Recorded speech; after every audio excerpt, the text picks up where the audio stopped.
So in terms of setup, the main change we made there, if I can get the camera down there, you got the ball just about in view there. So before you had kind of the ball a bit too far back for me, that's sort of almost left of centre, the line, the ball there is not quite on that yellow line. We want to ideally get it from sort of up there.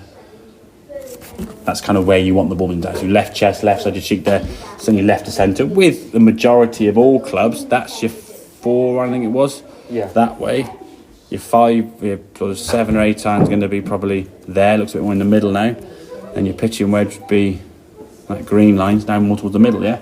But that and that haven't changed, have they? In terms of where your left foot is in the ball position, okay? All that's happened is that foot's coming a little bit narrower, which gives the impression that ball's moving back, and it just changes where the centre of your body would be, which obviously gives a different angle of attack. But for the most part, that ball stays the same, okay? Now, what we're going to try and focus sort of moving into now is you turn here now. There's a movement off the goal, which we'd expect. As you start the club getting to back here, there's a little bump there, you see, yeah? Yeah. Just sort of triggering that downswing, moving to that left side, so you're recentering, and you see a shadow, okay? Where you start the ball now, sort of, I'd probably say just this side of your shadow more so than that side, okay?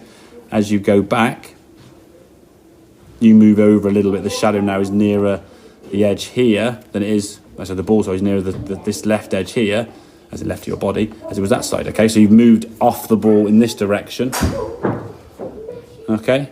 Correctly, okay? Then as we start moving back down, before that club gets to the top, we're turning, and there, look at your shadow. That club's not coming down, yeah? Is the shadow moving? Mm-hmm. That's that kind of recentering before the club then starts down. So we're getting a good position there now. And then from here now, you're going to get that left side now nice and strong moving into that left side. Hands there, that's just before impact, and your hands are possibly, but somewhere about, ideally at impact, they're going to be around here somewhere, just because your clubhead speed, and this camera's not picking up that clubhead speed, obviously.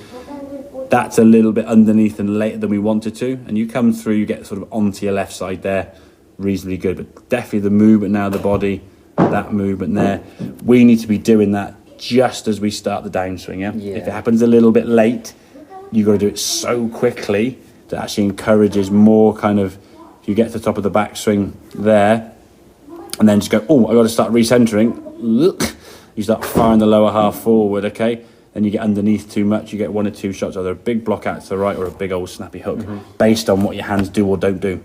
And that's probably impact there. You see the ball just about blowing your hands on this one, they're probably more behind the golf ball, yeah?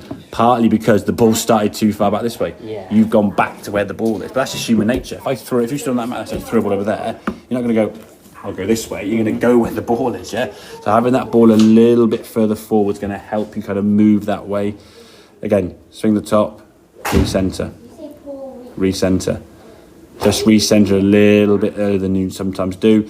Don't be afraid to try that with shorter clubs and really do it at a slow speed. Then get to there, feel that reset, and then just drop down here. And you're going downhill now into the golf ball, so you're not putting so much force into it. Because if you start putting force, anytime either your hips or the knees fly this way, where's your top going to go? And that leads you to there's the head sort of falling off the side of your shoulders there. And it gets underneath quite a lot, really got a real heavy earring on your right side, dropping it underneath, okay?